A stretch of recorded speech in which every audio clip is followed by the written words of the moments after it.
So actually there are three subtopics about the melancholic parameters. So melancholic parameters supposed to rate focus. Then small equation assign assumption. Basta lang yung assumption. Or tawag ko. Anti-ratio. Melancholic. Melancholic parameters. First, climate is influenced by its orbital cycles, which include changes in its tilt, spin, and orbit shape. These cycles, known as Milankovitch cycles, occur over tens of thousands of years and can affect the amount of solar energy conserved in cities. So, like, wait, sure, wala na magpasunod. Okay, so, ako na one substance Milankovitch parameters. We all know na-discuss naman na the climate of the Earth is due to its how it's tilted, spin, so dili po sa kanitong Milankovitch cycle is pero siya ganang sa phenomenon na appear for 1,000 of years, and then then mo mabantayan na there's a difference between solar energy na ma-receive sa Earth. Yes. Okay. Then explain the ratio so the melancholic parameters is kung say manita po every minute or every 10 years.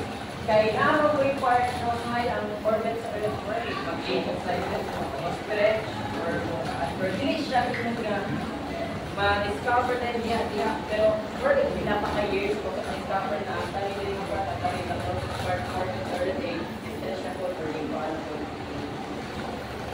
The cycles are fundamental to our existence, permeating every aspect of life of the universe. From the natural rhythms of season and migration stimulating cycles in agriculture and economics of cycles, part of Pinabuino. So not just life, but also the celestial body. Ang celestial body ng aspect of the cycle. How? So man pag-view, so pag-revolve sa collection cycles, right? So they shape our world. So my melatonin or Melankovitch hypothesized that Earth's orbital variation significantly influence long-term climate, driving glacial periods. In these Melankovitch cycles, variation in Earth's orbit, tilt, and wobble. So, ang orbit, tilt, and wobble, they have an effector sa kanilang alter the amount of distribution of solar radiation which differs significantly from something that is and is. Kay recently, kahit nanokonstretch ka pa kasi nanokonstretch ka pa kayo na nasa kanyang pag-constretch kaya nasa rotation ni Earth. Kaya kung siya, depende kung ano yung gravitational pull sa mga other planets. Depende sa gravitational pull sa ubad planets. Yung maka-experience na din or karoon na recent study by Wilson and Professor now, there are only siya ang yung Melankovitch is a Serbian astrophysicist born in 1879. Is renowned for his groundbreaking theory connecting Earth's movement to long-term climate change. So by connecting, nag-gamit ko siya o mathematical not using algorithm. Ang iyang rich is mathematical estimation. Anong naali ang anong yan yung engineering. So after studying engineering in Vienna, he joined the University of Belgrade in 1909, where he devoted his life to his research. So Melankovitch developed a mathematical model that explains how Earth's position relative to the Sun influences the amount of solar energy it receives. Regardless of what the cycles of Earth influence Earth's climate, they are responsible for rapid climate change where we are experiencing today. So kani katong na experience currently is not just the human activities but also the natural changes of the axis of the Earth or the wobble of the orbit. So the current warming trend is driven by human. So by balik na rin, which release greenhouse gases in its atmosphere. So Earth's climate has been shaped over millennia by Melankovitch cycles. Periodic variation in Earth's orbital and rotation properties. So rotation properties of the sky, cause sa may effect sa of the earth. So this cycle is named after Serbian astronomer Dara. It defines the amount of solar radiation. So we have three factors. So first is the intensity. Changes in the shape of Earth orbital around the Sun. A more elliptical orbit leads to greater variation in solar radiation received. Next is the obliquity. Changes in the tilt of Earth's axis in the halo tilt results support the space tilt. Third is the position. The wobble of Earth's axis, and this affects the timing of season relative to Earth's position is perfect. So tara, isa ay kanang pabasa or what's the read? Read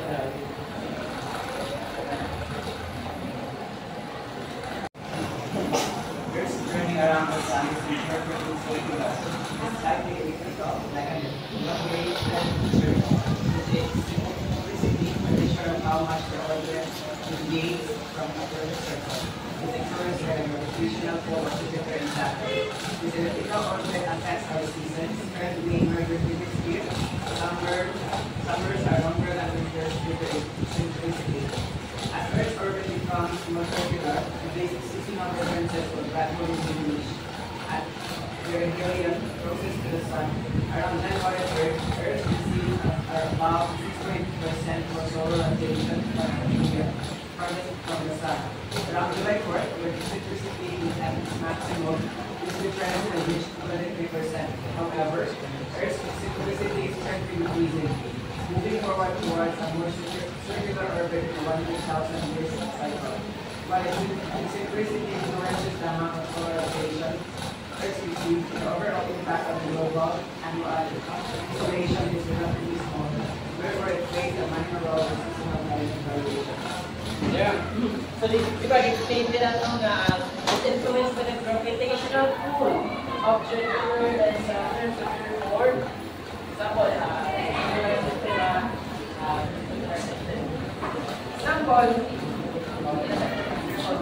like, let's just imagine, any orbit is Jupiter. This is Jupiter. So Jupiter is the largest planet, right? So therefore, si Jupiter greater gravitational pull. So therefore, kung bilagin siya mura, kung hindi na part si Jupiter, tapi part ng mura din sa side, ma-pull din ang kanina access. Dili nga side sa access rotation or mag-ibubol na rin which is stress. We all know Jupiter is bilis siya pa niya makasun o revolve around sa Earth, kay si Earth na may shortest Earth na sa naman related diameter, that's called diameter. So perimeter, around that is the perfect circle. Jupiter has the largest proportion ng bottom perimeter, so therefore kung rotate kung bilis si Jupiter, therefore din na siya kung nilagamize until makapit na resolution where ito siya is makita po. Every 100-year cycle, so maka-experience ko tayo nga na ay mas taas pa si winter, mas taas pa si summer, or nasa experience na kasi winter o summer, magkapareha na galing kung nilang duration kalang a year. Right tayo. The top of perihelion, diba perihelion is the closest to the location of the partner. There are changes in intensity.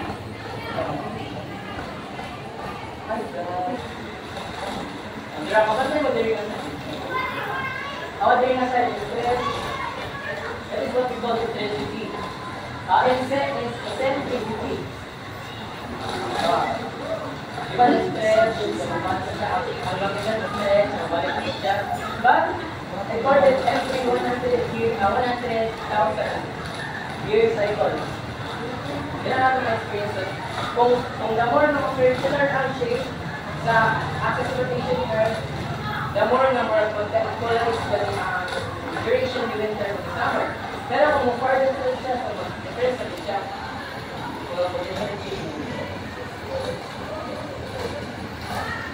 Now, isa sunod kung basa. Who wants to read this time?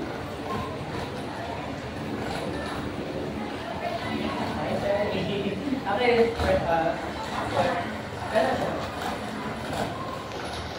Hindi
easy to build up with snow and ice at high latitudes, which reflects more sunlight back into space, further cooling the planet. So this is what we call the obliquity. Ang pastel, dito na ang pastel, and then dito maka-experience on every 41,000 year cycle. Tara, maka-experience na ang winter, maka-experience na a warmer winter, while maka-experience na ako colder summer. Tara, colder summer, so yun din ako snow at high latitude. Explain it din yung video. Wait lang, tayo ang video. Tara, this is the obliquity. First is eccentricity, now we have the obliquity. Ang sa obliquity, So, obliquity. Awa. Obliquity. Pag-tell niya ba? Pag-tell. So, mag-differentiate day ay ang chest sa Earth. Dili lang day 23.5 approximation value. O tayo, mas less than pa siya. Mas muna na 22.1, 22.1 to 24.5 degrees. Yeah. So muna ang obliquity, so sa eccentricity, balik sa eccentricity, is the stretchness of rotation sa partisan of rotation.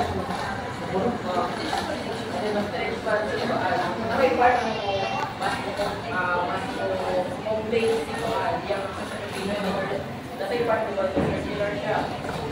Depending kung sila na continuous gani. The obliquity ang self-earth. Yes, sir? Ang self-earth. Now, let's move to the last case. Next, water. Okay. First one.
So there are Earth's wobbles like in its axis. So kung ang Earth wobbles its shell, therefore ang axis ng mission kay iba, wobbles na ang combine niya ang duha, ang mag-wobble sa ilawan, acidification ng wobble ni Earth, kung mag-combine na siya, hindi na mag-experience of extreme changes about tectization. And then, with that, so later is naka-adjustment, naka-adjust naman kung sa specific season or kung sa may specific season yung naka-line na nag-link. And then, if combine ng duha, after the competition of this topic, overall precision cycle lasted approximately 23,000 years. So, dila, ano siya ang gitawag na actual precision or the wobble. Dila. Very good. Where na siya kasi?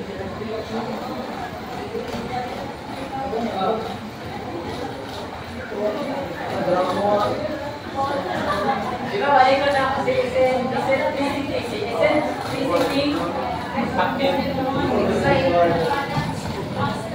O, saan ang part? Saan ang, kanina diagram, saan ang part of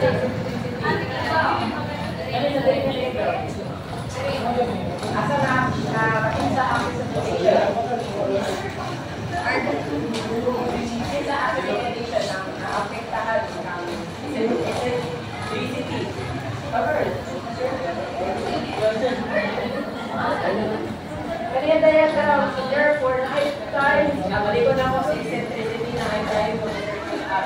ay almost circular at deep na axis rotation ni Earth, na ang same time yung murag mas mo stretch naman siya. Kita man mo sa pattern, kita naman mo sa diagram. So mag-depende kung asa ka na mo stretch, kung asa sa sea, Jupiter or Saturn.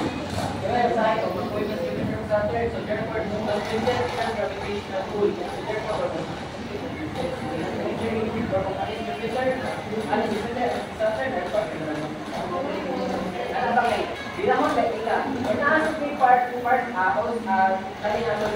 not all planets is perfectly naka-center yung system. Not all planets. Pero na may part na, upang planets wala po sa mga planets ba na may closer side na may closer side na may farther side. Ay, parang upang planets mo na, bigit na po na first and experience about planning. Pero ngayon na, wala ang saan mo na center. It is depending ano na sila case for bila ka muna na exist. Kaya, so kung na-part na mutuon si Jupiter, isa mo mutuon si Jupiter na ang part ng mga access rotation ni Jupiter o ni Earth, or magkatuon na sa pa. So kung tuon sila, kumamot si Jupiter, therefore mas mo, mas usog ang gravitational pull. Pero kung wala yung si Jupiter, is mas lesser yung gravitational pull. So kung na siya si SL basically, hindi lang kayo sa Earth, or hindi lang kayo siya tungod sa Earth, but also was affected by other planets. Tungod sa other planets na natay tawag ng objectivity. Si objectivity is nakawala ko siya ang delta talaga siya. So therefore, participation level ba? Influence ba, whether wala siya influence sa ayo, sa other or may harong movement ba?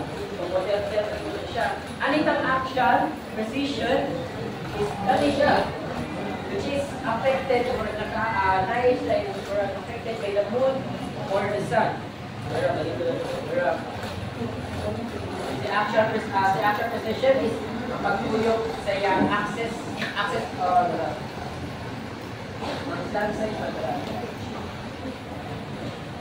depende. So detail kay kung ano di angular to angular position. But the actual position is not siya ang body. Siya kasi.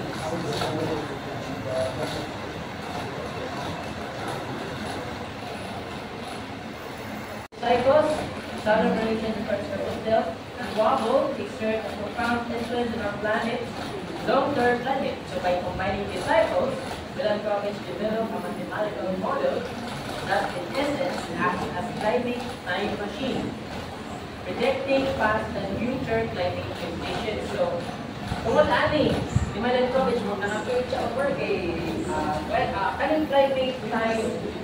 kaning climate time machine, na hopefully siya sa calendar ba? Calendar, kung wala kay binay ang prediction na, kaning year, or possibly kaning year is, season na may mas taas si winter or mas taas si summer. Wala siya, but it is an approximation nga kay it is not always all is not perfectly calculated, but there is an approximation and limitation sa outer gravitational pull sa movement ng Jupiter, nakadepende sa gravitational pull sa other planets. So he hypothesized the changes in summer insulations at high northern latitudes are crucial for the growth and retreat of ice sheets to the Arctic, which operated basically cyclical rule. While the initial predictions of ice ages occurring every 41 years, aligned with past periods, as shift to 100-year cycles, around 800 years ago remains the subject of ongoing research. So although initially with this season, Melanchthonic theory gained widespread acceptance in the 1970s following groundbreaking studies using deep sea sedimentary ice core data. These studies confirm a strong relation between Melanchthonic cycles and major climate shifts over past 21,000 While research continues to refine our understanding of these complex interactions, the fundamental role of Melanchthonic cycles in interglacial cycles is now firmly established within the scientific community. So ang kaning theory ni Melanchthonic is wala na siya na-finalize but ongoing pa siya. Okay, wala ito mga predictions ng mga constellations yung pinag-uta years. More than 1,000 years, more than 50 years. And this is, pinuman na yung ito na ibuan din. Tungkol sa mathematical model ng bilhin mo, kung nakapropagate siya of flying a time machine, or which can also matawag siya as the calendar sa kanang possible summers na experience along ang pinaka-year ako na kagilan. So there are found climates or ice age cycles during periods of low solar radiation, particularly at high latitude, ice sheets can expand, leading to glacial periods. Conversely, periods of high solar radiation can lead to warmer and glacial periods. So the more Earth, makaisip siya of sunlight, the more mugat, di ba? We also know, ang kusa ka ay, makuhaan na ka ng sunlight, di ba? Mugat siya. Hindi na kayo may mga tungkol na muna sa ito yung sunlight. And the sunlight can be converted into energy, industrial energy, converted into heat. So therefore, mugat ang ice. So kung na-closer siya sa sun, I mean kung as high latitude or the high latitude, kung maka-experience siya of more high solar radiation, therefore magtutunog din siya. Pero kung dinitake ka yung mas kuhaan niya ang layer, makikita siya kung i-research ba, muna yung tawag na ito kung glacial periods. Next is the ocean circulation. Changes in solar radiation can influence ocean currents. They approach the rule in global heat distribution. So ang kanina with the ice age cycles, kung the more na motol ka sa glacial periods or the more the glacier, the lesser ang ocean man. Okay? Ang kanabayang liquid na kita into ice sa high altitude came from the oceans. And the more nga ang glacier mo exists, the more nga ang ocean mo going to among the lower altitudes. Next is the atmospheric composition. So the atmospheric cycles can indirectly affect atmospheric greenhouse gas concentration, such as carbon dioxide, through process like carbon sequestration in ice sheets and ocean sediment. So, kung the more glacier ka na yung glacier naman good, dili lang kayo yung purely water ang increase, but rather na siya mga other compounds or mga elements na very oxygen siya sa bugnaw. Paumili na siya oxygen but only carbons after the freeze along maybe liquid na exist or exist glacier na Okay. Now, kung sa may another question sa Earth's movement na ito, kung sa may tutak or kung sa may main is this natural events is kaya nakakontribute siya sa climate change.